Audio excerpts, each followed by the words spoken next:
Welcome friends to another r/I don't work here lady video. On the contrary, I do work here, and I'll help you with whatever you need if you just hit the like and subscribe button down below. That said, our first story of the day is by Slice Double, How I Started My Career. It was spring of 1999. I had just gotten my diploma from tech school. I studied computer science. I was a total nerd if it was about computers. I'd been tinkering with them my whole life, starting from those little Sinclair Spectrums and Commodore VIC-20 to 64, and then some Amiga until PC became a thing. I also was deep into Linux at that time. Good for me, it was the end of 1999, and at the time, us computer nerds were not pathetic losers anymore, but respected superheroes. IT was hot and internet was even hotter. Bad for me was that my hometown where I studied spewed out new tech-savvy computer nerds every year, and there weren't that many job openings. I even had MCP for Windows NT 4.0, but so did so many others. I also had some skills in Unix and Linux as I was passionate about computers, and all I did was study and learn everything. I also was in my early 20s.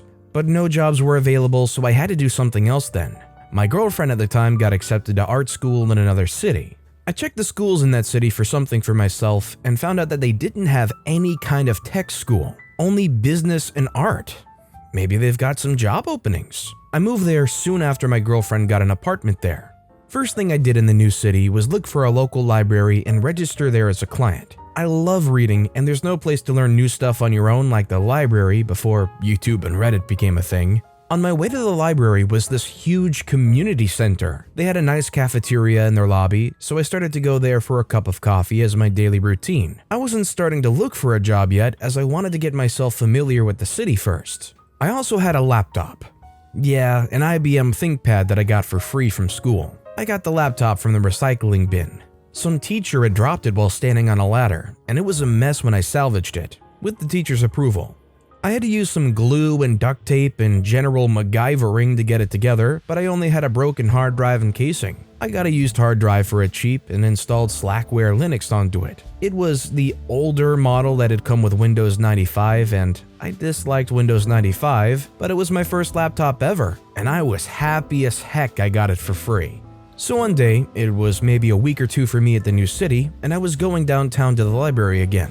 I had my laptop in my backpack and stopped at this community center for a cup of coffee. It was about 8:30 in the morning on Monday. I got my coffee, sat down, and pulled out my laptop. I asked the nice older lady who ran the cafeteria if I could plug my laptop somewhere to get some juice to my battery, and she told me sure. I had to move to another table in the corner of this huge lobby to do it. Important later. The corner was nice. Big sofa and coffee table and a couple of comfortable-looking chairs. Pretty exquisite for a cafeteria, I thought, as the tables were plain wooden tables with simple wooden chairs in the cafeteria. I had been sitting there about 15 minutes, sipping my coffee and doing some www programming I got into while in school. I had already learned all about HTML and was learning JavaScript. I did all kinds of web pages just for fun, basic nerd stuff.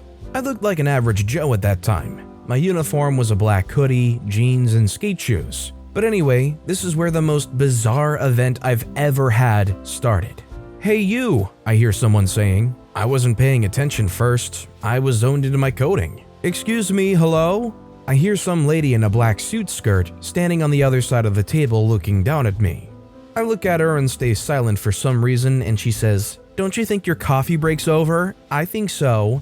I look at her and raise my eyebrows and feel a little bit confused. Sorry, what?" I stutter. She says, "Get your computer and get to financial administration ASAP. They've been waiting all morning for you. There's a problem with accounting computers." I say, I don't know. I kinda don't work here." She didn't listen. She says, "No, you need to get upstairs now. Hurry up." I stand up, take my laptop, unplug it from the outlet next to the sofa, and put it back in my backpack. I say, "Okay, so where is financial administration again?" She says, "On the 3rd floor." "Geez, why can't I hire normal people around here?" She mumbles while walking away from me. For some unknown reason, I head to the elevator in that said lobby and hit the 3rd floor button.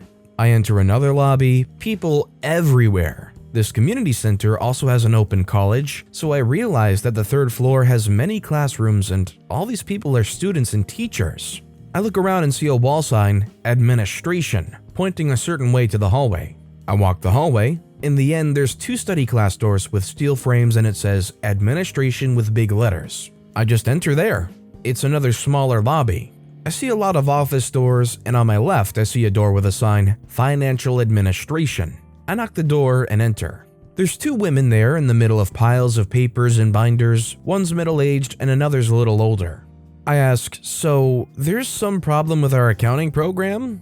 The accountant says, finally, here! It just died before our weekend on Friday afternoon and we needed ASAP. It's critical for us. The middle-aged woman is the accountant and the older one is a wages clerk. I call them AC in wages. The accountant points me to the VT100 terminal. It looks ancient. I get it. These community centers are pretty much non-profit organizations and they can't spend the same amount of money on IT like corporate. I ask the accountant, where's the mainframe? She points to the back room and says, I think it's here, that big noisy machine, she says. Okay, I walk to this computer that is huge. I mean, it's colossal. And yeah, noisy. I hook the monitor to the mainframe and ask for credentials so I can log in. For clarity, I have no idea why I was doing what I was doing. I didn't even think too hard that I was doing a root login to some organization's financial administration mainframe when I wasn't even working there. Why the heck did they give me root access? So I log in and it's a Solaris. Don't remember the version, but I still got the full set of install flappies to this day. No problemo. I have experience from Solaris as I used it a lot at school. The terminals are dummy ones and I see that they're not in fact connected. So I move to check the cables on the VT100s and all seem fine. Both terminals seem to have the RS-232 Ethernet converters. Not sure, as usually these ancient VT100 terminals are connected via RS-232, but hey, I've seen a lot of weird network solutions in school, so whatever. Where's the network hub, I ask. The accountant says, oh, what is that? I say, a box with cables and blinking lights. Someone behind me says, oh, I know where that is. A cleaning lady had arrived with her cart. I say, show me. She takes me to the second floor and into a small closet that seems to be a storage for cleaning stuff. On the wall, there's a big metal box with a door and it's open a little bit. I open it and there it is. Main network cross connection. There's only one hub. A hub, not even a switch, and it's dark. No power. I check the power cables. Nope. Hub is dead. It looks ancient anyway. Pile of dust on top of it. I also checked the numbers of LAN sockets at the office and they matched here, so this hub was indeed the hub connecting those terminals to the mainframe. Well, maybe. I don't know, as I don't work here and had no idea about their LAN. I head back to the financial administration and tell them, yeah, your hub's broken. Looks really old and won't boot up. It's dead. Oh my god, what now? Both the accountant and wages clerk are in shock. I say, you need a new hub, that's all. It takes only a few minutes to install it and it might fix the issue. The hub's dead anyway, so you need that replaced ASAP. They say, okay, how fast can you get one? I say, well, I don't know, I'm kinda new in the city and I have no idea where the nearest computer shop is. The accountant says, hold on a second, picks up the phone and calls someone. They say, yeah, IT guy found the problems and our hub, or something, is broken and needs to be replaced. Yes, okay, yes, I'll tell him. Click. They say, okay, the boss told me that you should go straight to computer store nearby and get whatever you need. We have an account there, so you just put it on our tab. I say, okie dokie. I ask directions to this computer store and head out. It's only a few blocks away and less than a 10-minute walk. As I'm walking there, I start to realize how absurd this whole thing is. I don't work there. They gave me root access to their financial administrator mainframe. Now they told me to go to some computer shop they have a tab at and buy whatever I need. What the freak is happening? I started to think, would I get in trouble? Like, can they sue me or something if this all blows up? I just didn't know what to think, so I just went along. Maybe I was just young and stupid after all. I just wanted to see this through, and at least I would have an amazing story for friends. So I arrive to the computer shop, I enter and look around. Someone in a blue-collar shirt and black jeans comes and asks, hi, can I help you with something? I say, yeah, I came from community center and we have a broken network hub. I need a new one ASAP. They say, oh yeah, I remember. That thing's older than my grandma. Are they still using that old server with VT100s? I say, yeah, they are. Server seems to be okay, but the hub on the second floor is dead. They say, okay, let's see what we got on the shelf. Sit down, have some coffee, pointing to the coffee vending machine and says, I'll be back in a minute. I sit down and wait. Didn't take coffee. Few minutes later, this dude comes with a box and says, "We got this 8-port HP switch here. I can get you a bigger one by tomorrow if you need." I say, "No need, that's fine." The dead one's also an 8-port, and there's only 4 ports in use anyways. I scribble something on the invoice, get a receipt, and thank them and head back to the community center. I go straight to the 3rd floor and into the financial administrator office, hand the receipt to the accountant and say, "Hey, I got a new one and I can install it right away. Can someone open the door to that closet for me?" The accountant leads the way and tells me while we're walking, "We need to get the keys later today. You'll get a skeleton key that opens every door here so you can work with full efficiency." I just think, okay, I got access to their financial mainframe and now they're just gonna give me full access to the whole building. Wow, just wow. This is going too far, I think. She opens the closet and I go to work. Of course, I'm gonna need a Phillips head screwdriver to unmount the old hub and install the new one. I don't have one, so I just unpack the new HP switch, put it on top of the old hub, and connect the cables to the new switch. I power it on and wait a second. It's live, and I leave the closet. I go back to the 3rd floor in the office and reboot the VT100s, and voila, all is good. The accountant and the wages clerk thank me like a million times, and I just say, "No problemo," and leave. I head out from this community center and go to the library for the rest of the afternoon. I didn't even think much about this incident, even though it was weird as heck, but hey, weird crap happened and I can't wait to tell my friends about this.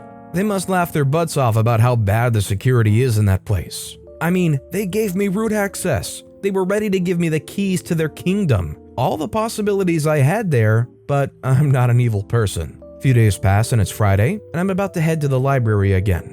Of course, I stop by the community center cafeteria on my way. I just didn't think about the incident too much that happened on Monday. I go in, order my coffee, and again go sit in that sofa in the corner. I barely had my butt touch the sofa when that same lady in the black suit skirt comes and yells at me.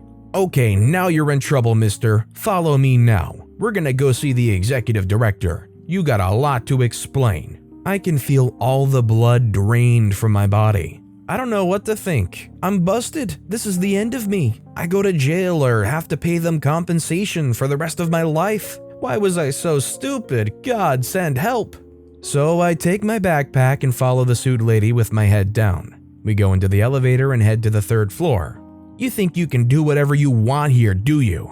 Things don't work like this. You might get fired for this," she spits out. I'm confused again. Did she just say I might get fired for this? What the freak? So I follow her and we enter one of the offices in the administration. It's a big room, nothing fancy, huge L-shaped desk, tons of papers and binders everywhere, one pretty new compact workstation on the corner of the table. Middle-aged man in a gray suit sits behind the desk and he starts talking. "So you've been absent for a few days and haven't given any notice or called in. Why'd you take days off without notice?" I'm looking at him, trying to maintain a calm face. Oh crap, even the executive director of this place thinks that I work here. This is not gonna end well, so I better be honest and tell him everything. He listens to what happened, what I've done, and then looks at me in confusion. He says, so you're not our new IT guy?" I say, "Nope, I just moved from my town and haven't even started to look for work. I just got my diploma 2 months ago." Suit guy just face palms himself with both hands and sighs. Then we chat about this incident and why it happened. Apparently the community center needed an IT guy desperately. They had a few people come to the job interview last week, and only one of them had the skill set to work there. The old Solaris machine that had their financial software and was therefore critical for them. Also, as the city doesn't have a tech school, IT guys that have system admin skills for both Microsoft and Unix are actually a rare breed here, and they all went to work in the corporate world. And that new IT guy was supposed to come by at Monday morning to sign the work contract and start working right away. Also, the network issue happened on the previous Friday, so the new IT guy wasn't aware of it, as accountant and wages thought they just got the new IT guy on it first thing on Monday morning when he started.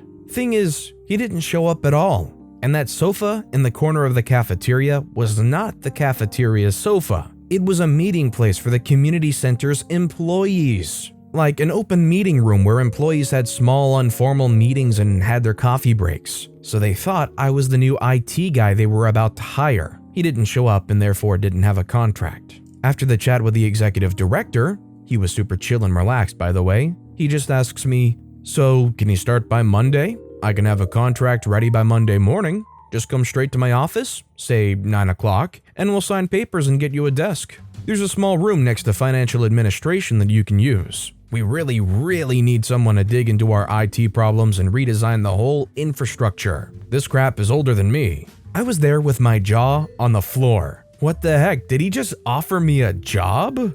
Oh, we can only pay you 10,000 our currency per month as you don't have any previous experience. So you'd be on salary. We can't pay for any overtime, but you can have every hour you do overtime as paid leave, hour by hour. Work time is about 7 hours, 30 minutes a day, but I hope you can be flexible about it if needed, at least for the first few months.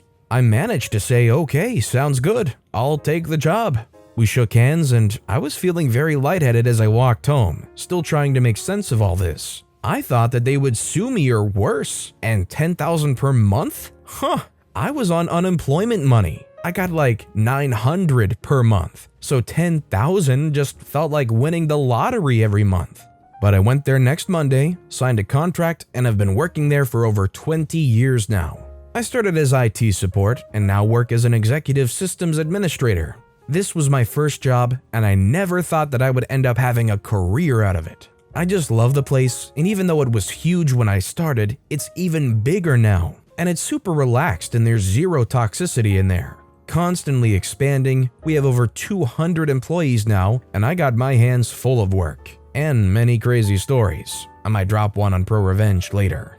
If there was ever a situation where somebody confused you for an employee, and you had the skill set to help them, but you had to go into their actual facilities to do so, would you ever actually go and try to help? Or would you just stay there and try to explain over and over that you're not actually an employee? Like I probably would. Let me know what you would do in the comments down below. But with that being said, that's all the time we have for today. If you haven't yet, if you could like and subscribe, it would mean a lot to me. Whatever you do, whether it's liking, subscribing, turning notifications on, all of it helps grow this channel and I appreciate the heck out of it. So until next time, I'll see you all tomorrow with some more stories.